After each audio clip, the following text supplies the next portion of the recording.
पर्यंत सेई ओडिया दिन ठारू आज चलचित्रर पर्यंत जय ओडिया यात्रा चलचित्रर जय यात्रा आगकू आगकू आगकू आगकू गति करी चालिछि गति करी चालिछि अर्थात आम चलचित्र जगत भारत वर्षरे अन्य भारत वर्षरे अन्य ठारू कौन चलचित्र जगत ठारू अन्य राज्यर चलचित्र जगत ठारू पछरे चलचित्र जगत ठारू पछरे 1936 मसीह 1936 स्वाधीनता स्वाधीनता पूर्वरु जन्म लाभ करितला एवं एक भल गति देइथिला आ सेथिरे जना पड़े एइथरु आम ओडिया अस्मितार प्रतीक चलचित्र जगत ओडिया चलचित्र जगत आज आध्यात्मिक कथावस्तु ठारू आरंभ समाज रे जीवन रे घटुतुवा विभिन्न घटना नेकरी अनेक ताकू नेकरी अनेक शिक्षणीय चलचित्र निर्माण करा जाउछि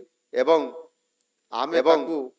आमे ताकू निश्चित भाव समाज रे गोटिए पटे मनोरंजन बाई चलचित्र माध्यम गोटिए पटे आम समाज एक सुवार्ता में देई पारुछन्ती चलचित्र जगत माध्यम रे जोथिरे लोक मानक पाखरे यार बड़ो प्रभाव पड़ी थाए आम ओडिया सिनेमार इतिहास अत्यंत समृद्ध विशेषतः 70 एवं 80 दशकर प्रथमार्धरे अनेक चलचित्र दर्शकंकर मन मोहिथिला एवं आमर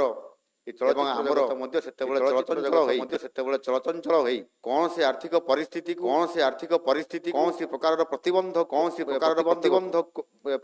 को याकु समस्त दृष्टि को आड़ुआरे रखिकिरी मध्य अनेक चलचित्र दर्शकंकर मन को मोहिबा भଳି सामना को आसीथिला समस्त चलचित्र गुड़िकर ना मध्य नेबा आज दिन रे समाचीन हबो नाही किंतु तथापि चलचित्र नाम मध्य न कहिले आजिर भल लागिबो नाही से चलचित्र गुड़िक होची माया मिरिग भूका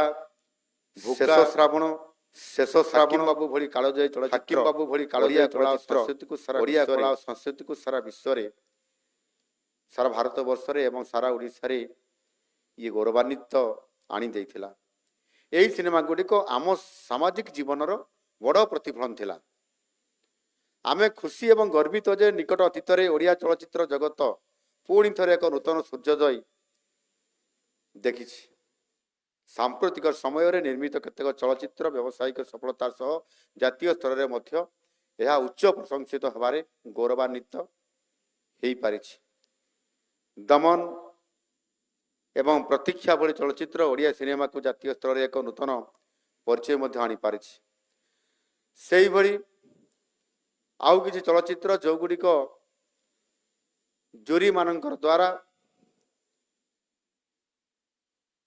अधिक सम्मानित होकर सामना को आसीबा से चलचित्र गुड़िक जदिव व्यवसायी चलचित्र नुह तथापि सेगुड़िक आज दिन में मध्य केवल ओडिशा रे नुह भारत वर्ष रे मध्य चर्चित चलचित्र गुड़िक आम सामना को बहुत समय आसे सला बुढ़ा पुष्करा बहु बुटु भूत एवं बरबधु भली चलचित्र गुड़िक आमर माटीर कथा मौलिक कहानी को नहीं चमत्कार प्रदर्शन कर दर्शकंकर मन जीतिबारे ये सफल मध्य हेई पारिछंती आज ओडिया चलचित्र जो स्थिति रे पहुंची ताहा पछरे हमर पुरातन एवं प्रतिष्ठित कलाकार मानकर अक्लांत परिश्रम और साधना रही आमर सेई अतीतर महान अभिनेता अभिनेत्री संगीतज्ञ एवं निर्देशक माने निजर अपूर्व अभिनय शैली कला नैपुण्य माध्यम ओडिया सिनेमा को जो माने आज एठी आपण माने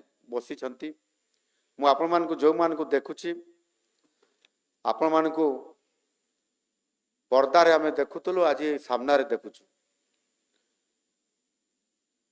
एवं मु जने सिनेमा प्रेमी मध्य स्कूल समय रु सिनेमा देखिबा कॉलेज समय रे सिनेमा प्रति सिनेमा को देखिबा आ ओडिया सिनेमा आसला मात्रे कॉलेज जीवा बरं बंद हो किंतु सिनेमा देखा बंद हो ना एभली ଅନେକ ଘଟଣା ଘଟିଛି ଯାହାକି ଆଜି ଅନେକ କାହାଣୀ ମଧ୍ୟ ମୋ ପାଖରେ ବି ଅଛି। ମୁଁ ଏଠି ଆପଣମାନଙ୍କ ସାମ୍ନାରେ କହିପାରିବି ନାହିଁ, ଯଦିଓ ଆମର ସିଦ୍ଧାନ୍ତ ବାବୁ ପାଖରେ କହିଦେଇଛି ଆଉ ଆକାଶ ବାବୁ ପାଖରେ କହିଦେଇଛି। ମୁଁ ଯେତେବେଳେ ବେଳେ ବେଳେ ଆସେ ଆମେ ଏକାଠି ବସୁ, ଆଲୋଚନା କରୁ। ଯେହେତୁ ସେମାନେ ବର୍ତ୍ତମାନ ଆପଣଙ୍କର କଳାକାର ଠାରୁ ଆଉ ଟିକେ ବୋନସ୍ ପାଇକରି ବର୍ତ୍ତମାନ ରାଜନେତା ବନି ଯାଇଛନ୍ତି, ନିଶ୍ଚିତ ଭାବରେ ସେଥିରେ ଆମେ ମଧ୍ୟ ବେଳେବେଳେ ଖୁସି ମଜାରେ ଅନେକ କଥା ଏବଂ ଚଳଚ୍ଚିତ୍ର ସମୟର କିଛି ଦୃଶ୍ୟକୁ ବି ମନେ ପକେଇକରି ଆଲୋଚନା କରିଥାଉ। ବେଳେବେଳେ ଡାଇଲଗ ଗୁଡ଼ିକ ମଧ୍ୟ କହିବା ପାଇଁ ତାଙ୍କୁ କହିଥାଉ। ଏ ସୁଯୋଗ ଯେହେତୁ ଆଜି କଳାକାରରୁ ଅଭିନେତାରୁ ଆଜି ଏତେବେଳେ ରାଜନେତା ବନି ଯାଇଛନ୍ତି, ଏ ସୁଯୋଗ ସବୁବେଳେ ଆସେ ନାହିଁ। ଆଉ ତାଙ୍କର ସହିତ ମିଶିବାର ବଡ଼ ସୁଯୋଗ ମଧ୍ୟ ଆଜି ଆମକୁ ମିଳିଛି। ଏଣୁ ନିଶ୍ଚିତ ଭାବରେ ଆପଣମାନେ ଏଠି ଅଛନ୍ତି, ଆପଣମାନଙ୍କର ଅନେକ କଳାକାରଙ୍କୁ ମଧ୍ୟ ମୁଁ ଖୋଜୁଛି। କାହିଁ ସେ ତ ଆସିନାହାନ୍ତି, ତାଙ୍କୁ ଦେଖିପାରୁନି, କାହାକୁ ଦେଖିଲି କାହାକୁ ଦେଖିପାରୁନି, କାହିଁକି ଆସିଲେନି? ମାନ୍ୟବର ମନ୍ତ୍ରୀ ମହାଶୟଙ୍କୁ ପଚାରୁଥିଲି ମୁଁ, କାହିଁ ଆପଣ ଆଗରୁ ସୂଚନା ଦେଲେନି, ସେମାନେ କାହିଁକି ଆସିଲେନି? ଆଜି ଆସିଥିଲେ ଭଲ ହେଇଥାନ୍ତା। ଏଭଳି କିଛି କଳାକାର ମୋତେ ଥରେ ସୁଯୋଗ ମିଳିଥିଲା, ଯଦିଓ ସେଟା ଫିଲ୍ମ ନଥିଲା, ସେଟା ଗୋଟେ ସିରିଏଲ ଥିଲା। 2004ରୁ 9 ଭିତରେ ये राजमहल छकरे मोर सरकारी क्वार्टर रे मु डेपुटी चीफ ଥିଲି। କାହିଁକି ପସନ୍ଦ କଲେ କେଜାଣି ମୋ ଘରେ ସୁଟିଂ ହେଲା, ପ୍ରାୟ ମାସେ ପର୍ଯ୍ୟନ୍ତ ସୁଟିଂ ଚାଲିଥିଲା ସେ ସିରିଏଲରେ। ଆମର ସେ ବାବୁ ସାରଙ୍କର ମା ବି ଆସିଥିଲେ, ଅପରାଜିତା ମ୍ୟାଡ଼ାମ ଆସିଥିଲେ, ମିହିର ଦାସ ଆସିଥିଲେ, ସିରିଏଲ କରୁଥିଲେ। ଏବଂ ଆମ ଘରେ ନିଜେ ତାଙ୍କ ବାପା ଉତ୍ତମ ମହାନ୍ତି ବି ଆସିଥିଲେ। ଏବଂ ଆମ ଘରେ ଗୋଟେ ସୁଟିଂ ଚାଲିଥିଲା, ଭାରି ଖୁସି ଲାଗୁଥିଲା। ଆମେ ଯାହାକୁ ପର୍ଦ୍ଦାରେ ଦେଖୁଥିଲୁ, ଆମ ଘରେ ସୁଟିଂରେ ଆମେ ଥିଲୁ। ସେ ଫଟୋ ବି ଆମେ ଉଠେଇଥିଲୁ। ତ ଏଭଳି ଏକ ମୁହୂର୍ତ୍ତ ବି ଆସେ, ଯାହାକୁ ପର୍ଦ୍ଦାରେ ଦେଖୁଛୁ, ସାମ୍ନାରେ ଆମ ପାଖକୁ ଉଭା ହେବା, ଏ ନିଶ୍ଚିତ ଭାବରେ ଭାରି ଖୁସିର କଥା। ଏଣୁ ସେମିତି ମୁଁ ବି ଖୋଜୁଥିଲି, ଆଉ କେଉଁମାନେ ଆସିନାହାନ୍ତି, କିଏ ଆସିଛନ୍ତି। ରାସ୍ତାରେ ସେଇ ଗେଟ୍ରୁ ଆସୁ ଆସୁ ଦେଖିଲା ଭିତରେ ଆମର ହରି ବାବୁ ପୁରା ଷ୍ଟେଟମେଣ୍ଟ ଦେଉଛନ୍ତି ପୁରା ଟିଭିରେ। ମୁଁ ଦେଖିଥିଲି ତାକୁ, ମୁଁ ଟିକେ ଅଟକି ଗଲି ତାଙ୍କୁ ଦେଖିବା ପାଇଁ।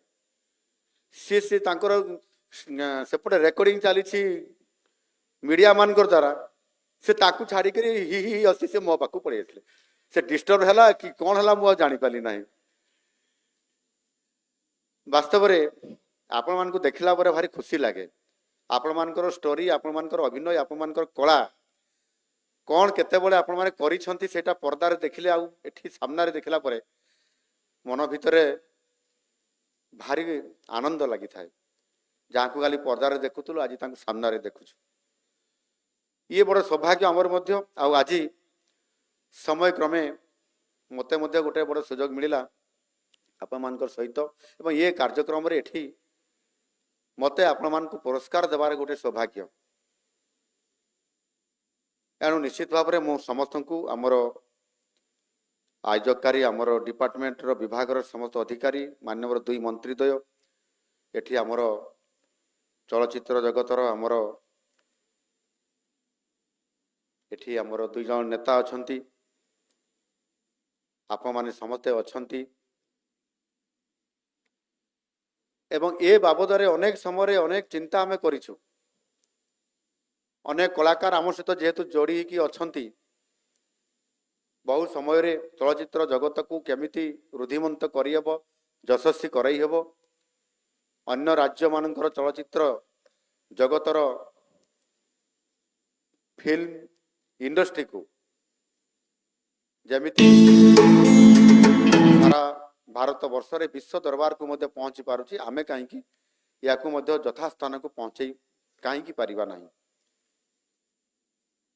ସରକାରଙ୍କର ପ୍ରୋତ୍ସାହନ, ସହଯୋଗ, ଆପଣମାନଙ୍କର ଅକ୍ଲାନ୍ତ ଉଦ୍ୟମ, ଏ ସବୁକୁ ନେଇକରି ଓଡ଼ିଆ କଳାକାର ଏବଂ ଓଡ଼ିଆ କଳାକାରକୁ ସଜେଇବା, ସାମ୍ନାକୁ ଆଣିବା ଯେଉଁମାନେ କରୁଛନ୍ତି, ଆମର ପ୍ରୋଡ୍ୟୁସର ବା ପ୍ରଯୋଜକ ନେତୃତ୍ୱ ମଣ୍ଡଳୀ, ନିର୍ଦ୍ଦେଶକ ନେତୃତ୍ୱ ମଣ୍ଡଳୀ ଏବଂ ବାକି ସବୁ ପୁରା ଟିମ୍, ଆପଣମାନଙ୍କର ମନ ଭିତରେ ଆହୁରି ଉତ୍ସାହ ଆଉ ଉଦ୍ଦୀପନା ବଢ଼ୁ, ଏବଂ ଆମେ ନିଶ୍ଚିତ ଭାବରେ ସରକାର ଏ ବାବଦରେ ତ ଅନେକ କଥା ବିଚାର କରୁଛନ୍ତି। ଆମର ଘୋଷକ ଭାଇ କହିଦେଲେ ଆଜି ବୋଧେ କିଛି ଘୋଷଣା କରିପାରନ୍ତି ବୋଲି। ମୁଁ ସେତେବେଳେ ମନ୍ତ୍ରୀକୁ ଅନଉଛି କ'ଣ ଘୋଷଣା କରିବା ପାଇଁ, ମୋ ପାଖକୁ ତ କିଛି ଖବର ଆସିନାହିଁ। କିନ୍ତୁ ହଁ, ବିଚାର ଚାଲିଛି। ଏବେ କିଛି ଦିନ ପୂର୍ବରୁ ଆମେ ଗୋଟେ ସେଠି ଗୋଟେ ମିଟିଂରେ ଗୋଟେ ଏକାଠି ହେଇଥିଲୁ। ସେଟା କ'ଣ କାର୍ଯ୍ୟକ୍ରମ ଥିଲା?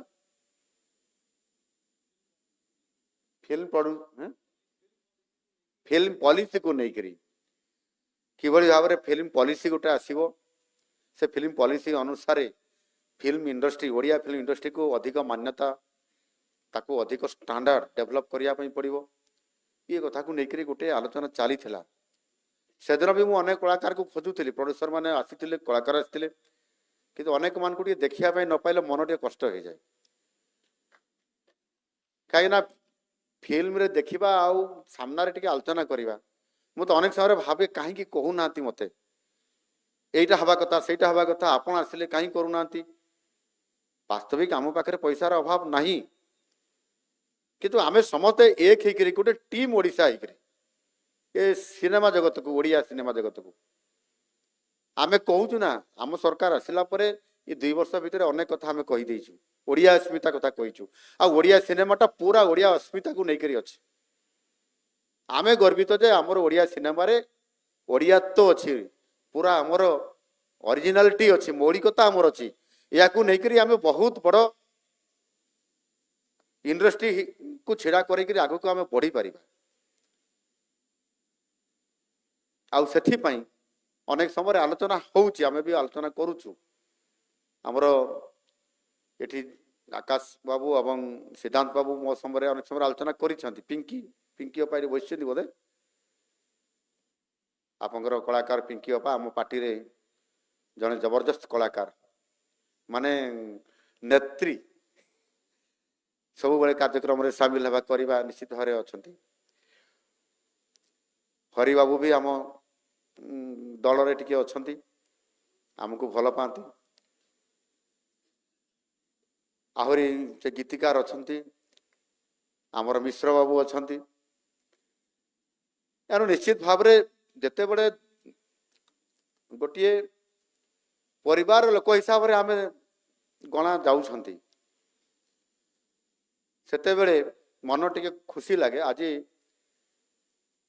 ଏ ଡିପାର୍ଟମେଣ୍ଟକୁ, ଏ ଚଳଚ୍ଚିତ୍ର ଜଗତକୁ ଆମେ କିଭଳି ଭାବରେ ଆହୁରି ଅଧିକ ରୁଦ୍ଧିମନ୍ତ କରିବା, ଯଶସ୍ୱୀ କରିପାରିବା, ଚଳଚଞ୍ଚଳ କରିପାରିବା, ସେଥିପାଇଁ ଯାହା ଯାହା ଦରକାର ତାକୁ ଆମକୁ କରିବା ପାଇଁ ପଡ଼ିବ। ଆଉ ସେଥିପାଇଁ କ'ଣ ଦରକାର ହେବ, କ'ଣ କରାଯାଇପାରିବ? ଗୋଟିଏ କାହାଣୀ ତ ଲେଖାଯାଇପାରିବ, କାହାଣୀକୁ ବରିଷ୍ଠ କରିବା ପାଇଁ, ସର୍ବଶ୍ରେଷ୍ଠ କରିବା ପାଇଁ ଅନେକ ବୈଷୟିକ ଜ୍ଞାନ କୌଶଳ ଦରକାର, ଯାହା ହିନ୍ଦୀ ଚଳଚ୍ଚିତ୍ର ଜଗତ ବା ସାଉଥ ଇଣ୍ଡିଆନ ଫିଲ୍ମ ମାନଙ୍କରେ କରାଯାଇପାରୁଛି। ବୈଷୟିକ ଜ୍ଞାନ କୌଶଳ କହିଲେ ଟେକ୍ନୋଲୋଜିର ଅପୂର୍ବ ସମାହାର ଆମକୁ କରିବା ପାଇଁ ପଡ଼ିବ। ଆମର ନୂତନ ପିଢ଼ିର କଳାକାର, ନିର୍ଦ୍ଦେଶକ ଏବଂ ଆମିନେଟର ମାନେ ବିଶ୍ୱସ୍ତରୀୟ ଜ୍ଞାନ କୌଶଳକୁ ମଧ୍ୟ ଆପଣ ଓଡ଼ିଆ ସିନେମା ଜଗତକୁ ଆଜି ଆପଣମାନେ ନିଜେ କରୁଛନ୍ତି। ଯେହେତୁ ଅନେକ ଟେକ୍ନିସିଆନ, ଅନେକ ସିନେମାଗ୍ରାଫି ଭଳିଆ ଅନେକ ଲୋକ ଆପଣମାନେ ମୁମ୍ବାଇ ସହିତ ଅନେକ ଲିଙ୍କରେ ଅଛନ୍ତି, ସେମାନଙ୍କ ସହିତ ମଧ୍ୟ ମୁଁ ଭେଟିଛି। ଏବଂ ତାକୁ ନେଇକରି ମଧ୍ୟ ଆମ ଓଡ଼ିଆ ଚଳଚ୍ଚିତ୍ର ଜଗତରେ ଆପଣମାନେ ତାକୁ ଷ୍ଟାଣ୍ଡାର୍ଡ ବଢ଼ାଇବା ପାଇଁ, ଚଳଚ୍ଚିତ୍ରର ମାନ ବଢ଼ାଇବା ପାଇଁ ଅନେକ କାର୍ଯ୍ୟକ୍ରମ କରିକରି ଆପଣ ରୁଦ୍ଧିମନ୍ତ କରିପାରୁଛନ୍ତି, ସେଥିପାଇଁ ମୁଁ ଧନ୍ୟବାଦ ଦେବି। ଏଣୁ ନିଶ୍ଚିତ ଭାବରେ ବିଶେଷ କରି ଓଡ଼ିଶାର ଯୁବପିଢ଼ି ଯେଉଁଭଳି ଭାବରେ ସିନେମାଟୋଗ୍ରାଫି, ସାଉଣ୍ଡ ଡିଜାଇନିଂ ଏବଂ ଭିଜୁଆଲ ଇଫେକ୍ଟର୍ସ କ୍ଷେତ୍ରରେ ନିଜର ପାରଦର୍ଶିତା ଦେଖାଉଛନ୍ତି, ଆପଣମାନେ ନିଶ୍ଚିତ ଭାବରେ ପ୍ରଶଂସନୀୟ। ଯଦି ଏକଥା ଆମେ ନ କରିବା ତାହେଲେ ଆମ ଓଡ଼ିଆ ଚଳଚ୍ଚିତ୍ରକୁ ଆମ ଓଡ଼ିଆ ଲୋକମାନେ, ଦର୍ଶକମାନେ ବି ଦେଖିବେ ନାହିଁ। ସେମାନେ ଚାହାନ୍ତି ପୁରା ହିନ୍ଦୀ ଷ୍ଟାଇଲରେ, ସାଉଥ ଇଣ୍ଡିଆନ ଷ୍ଟାଇଲରେ ଫିଲ୍ମ କେମିତି ଆମ ଓଡ଼ିଆ ଫିଲ୍ମ ବି ହଉ। ଆଣିକରି ଆମକୁ ସେଇ ଢାଞ୍ଚାରେ ଆଣିକି ପହଞ୍ଚାଇବା ପାଇଁ ପଡ଼ିବ। ସେଥିପାଇଁ ଅର୍ଥର ଆବଶ୍ୟକତା ଅଛି, ଷ୍ଟୁଡ଼ିଓର ଆବଶ୍ୟକତା ଅଛି, ବିଭିନ୍ନ ସୁଟିଂ ହେଉଥିବା ଜାଗାକୁ ଆମେ ଆହୁରି ଅଧିକ କିଭଳି ଭାବରେ ଆମେ ଗୋଟିଏ ଯେମିତି ଗୋଟେ ପର୍ଯ୍ୟଟନ କ୍ଷେତ୍ର ତିଆରି କରୁଛନ୍ତି, ତାକୁ ଆହୁରି ଡେଭଲପ କରିପାରିବା, ନ୍ୟାଚୁରାଲ କରିପାରିବା। ଆମେ ସୁଟିଂ କରିବା ପାଇଁ ବାହାର ରାଜ୍ୟକୁ ବି ଯାଉଛନ୍ତି। ଆମ ଓଡ଼ିଶାରେ ବି ସେମିତି ଅନେକ କ୍ଷେତ୍ର ଅଛି, ଜାଗା ଅଛି ଯେଉଁଥିରେ କି ଆମେ ତାକୁ ଏଭଳି ଢଙ୍ଗରେ ସୁଟିଂ କରିବା, ତାହା ମଧ୍ୟ ନିଶ୍ଚିତ ଭାବରେ ବହୁତ ଚର୍ଚ୍ଚିତ ଚଳଚ୍ଚିତ୍ର ଭଳିଆ ହେଇପାରିବ।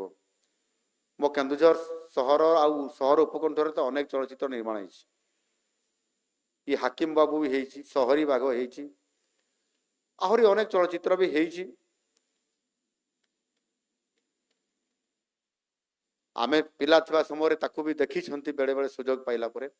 ତ ଯାହା ବି ହଉ, ସମୟ କ୍ରମେ ଆଜି ଆମେ ଇ ଉତ୍ସବରେ ନିଶ୍ଚିତ ଭାବରେ ଗୋଟେ ଆଉ ଆଗାମୀ ଦିନରେ ଆଉ ଟିକେ ଆଗକୁ ବଢ଼ିବା ପାଇଁ, ନୂତନତ୍ୱ କରିବା ପାଇଁ ଉତ୍ସାହ ବି ବଢ଼େ। ଆପଣମାନେ ଯେତେ ଉପସ୍ଥିତ ରହିକରି ଏହାକୁ ଉତ୍ସାହିତ କରିବା ହେବେ, ତାହା ହିଁ ଆମ ପାଇଁ ମଧ୍ୟ ପ୍ରେରଣା ଆଣିଦେବ ଏବଂ ଆମେ ମଧ୍ୟ ଆମ ପଲିସି ମାଧ୍ୟମରେ ଆଗକୁ ନେଇପାରିବା ଏବଂ ଟିମ୍ ଓଡ଼ିଶା ହିସାବରେ ଏ ଚଳଚ୍ଚିତ୍ର ଜଗତକୁ, ଓଡ଼ିଆ ଚଳଚ୍ଚିତ୍ର ଜଗତକୁ ମଧ୍ୟ ଆମେ ଆଗକୁ ନେଇପାରିବା।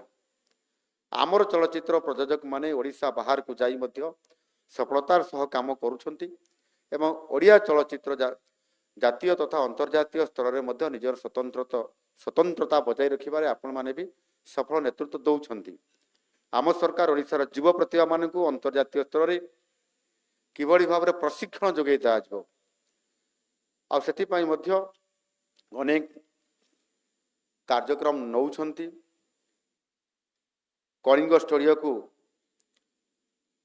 ଗୋଟେ ଭଲ ଷ୍ଟୁଡ଼ିଓ କରିବା ପାଇଁ ପ୍ରମୁଖ ଡିଜିଟାଲ ଏବଂ ପୋଷ୍ଟ ପ୍ରଡକ୍ସନ ଭାବରେ ପହଞ୍ଚ କରିବା ପାଇଁ ମଧ୍ୟ ଆମେ ନିଷ୍ପତ୍ତି ନେଇକି କାମ କରୁଛନ୍ତି। ତାକୁ ରିମଡେଲିଂ କରିବା ପାଇଁ ବି ପ୍ରସ୍ତାବ ଆସିଛି। ଆହୁରି ତାକୁ ମଧ୍ୟ କିଭଳି କରାଯାଇପାରିବ, ଆପଣଙ୍କର ମନ ପସନ୍ଦର ଷ୍ଟୁଡ଼ିଓ ହେଇପାରିବ, ଭାରତ ବର୍ଷରେ ଗୋଟେ ଭଲ ଷ୍ଟୁଡ଼ିଓ ହେଇପାରିବ, ସେଥିପାଇଁ ମଧ୍ୟ ଏ କାର୍ଯ୍ୟକ୍ରମ ଆଗକୁ ନିଆଯିବାର ଯୋଜନା କରାଯାଉଛି। ଓଡ଼ିଶା ପ୍ରକୃତିର ଏକ ଅନନ୍ୟ ବରଦାନ। ଆମର ସବୁଜ ଭରା ଜଙ୍ଗଲ, ସୁନ୍ଦର ସମୁଦ୍ରକୂଳ, ଜଳପ୍ରପାତ, ଐତିହାସିକ କୀର୍ତ୍ତିରାଜି ସିନେମା ସୁଟିଂ ପାଇଁ ଇଏ ଗୁଡ଼ିକ ହେଉଛି ନିଶ୍ଚିତ ଭାବରେ ସିନେମା ସୁଟିଂ ପାଇଁ ସବୁଠାରୁ ଗୋଟିଏ ଗୋଟିଏ ଶ୍ରେଷ୍ଠ ସ୍ଥାନ। ଚଳଚ୍ଚିତ୍ର ମାଧ୍ୟମରେ ଆମେ ଓଡ଼ିଶାର ଏହି ଅପୂର୍ବ ସୌନ୍ଦର୍ଯ୍ୟକୁ ମଧ୍ୟ, ଓଡ଼ିଆ ଅସ୍ମିତାକୁ ମଧ୍ୟ ବିଶ୍ୱ ଦରବାରରେ ଆମେ ପହଞ୍ଚେଇ ପାରିବା। ଭିତରକନିକା ଅଛି, ଆମର ଶିମିଳିପାଳ ଅଛି, ସେଇଭଳି ଭାବରେ ମଧ୍ୟ ଟିକରପଡ଼ା ଅଛି। ପଶ୍ଚିମ ଓଡ଼ିଶାରେ ମଧ୍ୟ ଅନେକ କ୍ଷେତ୍ର ସେମିତି ଅଛି ଯାହାକୁ କି ନେଇକରି ଆମେ ତାକୁ ସୁଟିଂ କରିକରି ମଧ୍ୟ ଏ ସିନେମା ମାଧ୍ୟମରେ ମଧ୍ୟ ସାରା ବିଶ୍ୱକୁ ପହଞ୍ଚେଇ ପାରିବାର ଗୋଟେ ବଡ଼ ରାସ୍ତା ବି ଅଛି। ମୁଁ ଓଡ଼ିଶା ତଥା ଦେଶର ବିଭିନ୍ନ ପ୍ରାନ୍ତରୁ ଆସିଥିବା ନିର୍ମାତାମାନଙ୍କୁ ଆହ୍ୱାନ କରୁଛି ଯେ ଆପଣମାନେ ଓଡ଼ିଶା ମାଟିକୁ ଆପଣଙ୍କର ସିନେମାର କାନଭାସ୍ କରନ୍ତୁ। ଏହାଦ୍ୱାରା ଓଡ଼ିଶାର ପର୍ଯ୍ୟଟନ ବା ସିନେମା ଟୁରିଜିମ୍ ବୃଦ୍ଧି ପାଇବ ଏବଂ ଆମର ସ୍ଥାନୀୟ କଳାକାର ଶ୍ରମିକମାନେ ବ୍ୟାପକ ଭାବରେ ରୋଜଗାର ମଧ୍ୟ କରିବାର ଗୋଟିଏ ବଡ଼ ସ୍କୋପ୍ ପାଇପାରିବେ। ବର୍ତ୍ତମାନର ସମୟ ହେଉଛି ଡିଜିଟାଲର ସମୟ। OTT ପ୍ଲାଟଫର୍ମ ଆଜି ସିନେମାର ସୀମାକୁ ସୀମିତ ଭୂଖଣ୍ଡରୁ ମୁକ୍ତ କରି ଇଏ ବିଶ୍ୱବ୍ୟାପୀ କରିଦେଇଛି। ଆମର ଅନେକ ଓଡ଼ିଆ ଚଳଚ୍ଚିତ୍ର ଏବଂ ୱେବ୍ ସିରିଜ୍ ଆଜି ବିଭିନ୍ନ ଜାତୀୟ ଅନ୍ତର୍ଜାତୀୟ OTT ପ୍ଲାଟଫର୍ମରେ ସ୍ଥାନ ପାଇ ଲକ୍ଷ ଲକ୍ଷ ଅଣ ଓଡ଼ିଆ ଦର୍ଶକମାନଙ୍କୁ ମଧ୍ୟ ଇଏ ଆଦୃତ କରାଇବାରେ ଧୀରେ ଧୀରେ ବଢ଼ୁଛି। ଏହା ଆମ ଭାଷା ସଂସ୍କୃତିର ପ୍ରଚାର ପାଇଁ ଏକ ସୁବର୍ଣ୍ଣ ସୁଯୋଗ ମଧ୍ୟ ଆମକୁ ଆଣିଦେଇଛି। ଆମର କଳାକାରମାନଙ୍କର ଏହି ଗ୍ଲୋବାଲ ଆପ୍ରୋଚ୍ ଏବଂ ବିଶ୍ୱସ୍ତରୀୟ ଦୃଷ୍ଟିଭଙ୍ଗୀକୁ ସରକାର ସମ୍ପୂର୍ଣ୍ଣ ଭାବରେ ଏହାକୁ ସମର୍ଥନ କରୁଛନ୍ତି। ଓଡ଼ିଆ କଣ୍ଟେଣ୍ଟକୁ ଅଧିକରୁ ଅଧିକ ଡିଜିଟାଲ ପ୍ରୋତ୍ସାହନ ଦେବା ପାଇଁ ମଧ୍ୟ ନିଶ୍ଚିତ ଭାବରେ ଆମ ସରକାରଙ୍କ ତରଫରୁ ଆବଶ୍ୟକ ପଦକ୍ଷେପ ନିଆଯିବ। ମୁଁ ଆପଣମାନଙ୍କୁ ଜଣାଇ ଦେବା ପାଇଁ ଚାହେଁ ଯେ ଏହି ଉତ୍ସବ ପୂର୍ବରୁ ଆମ ଓଡ଼ିଆ ସିନେମା ଜଗତରେ ଅଭିନେତା, ଅଭିନେତ୍ରୀ ଏବଂ କଳାକାରମାନଙ୍କର ସହ ମୋର ସୌଭାଗ୍ୟପୂର୍ଣ୍ଣ ଭାବରେ ଅନେକ ଥର ଆଲୋଚନା ହୋଇଛି। ଓଡ଼ିଆ ଚଳଚ୍ଚିତ୍ର ହେଉଛି ଆମ ଜାତିର ଅସ୍ମିତାର ଇଏ ହେଉଛି ପରିଚୟ। ଏଥିପାଇଁ ଖୁବ୍ ଶୀଘ୍ର ନୂତନ ଚଳଚ୍ଚିତ୍ର ନୀତି, ଯେଉଁଟା ଆମେ ପଲିସି କଥା କହୁଥିଲୁ, ଏ ଚଳଚ୍ଚିତ୍ର ପଲିସି ଉପରେ ଆମେ ଆଲୋଚନା କରିଛନ୍ତି, ନିକଟ ଅତୀତରେ କରିଛନ୍ତି ଏବଂ ତାହା ମଧ୍ୟ ନିଶ୍ଚିତ ଭାବରେ ଖୁବ୍ କମ୍ ଦିନ ଭିତରେ ଘୋଷଣା କରାଯିବ। ଆଜି କରାଯାଇପାରେ ବୋଲି କହୁଥିଲେ ଆମର ଘୋଷକ, କିନ୍ତୁ ଆଜି କରାଯିବ ନାହିଁ, ତାକୁ ଆହୁରି ବିଚାର ବିମର୍ଶ ଚାଲିଛି।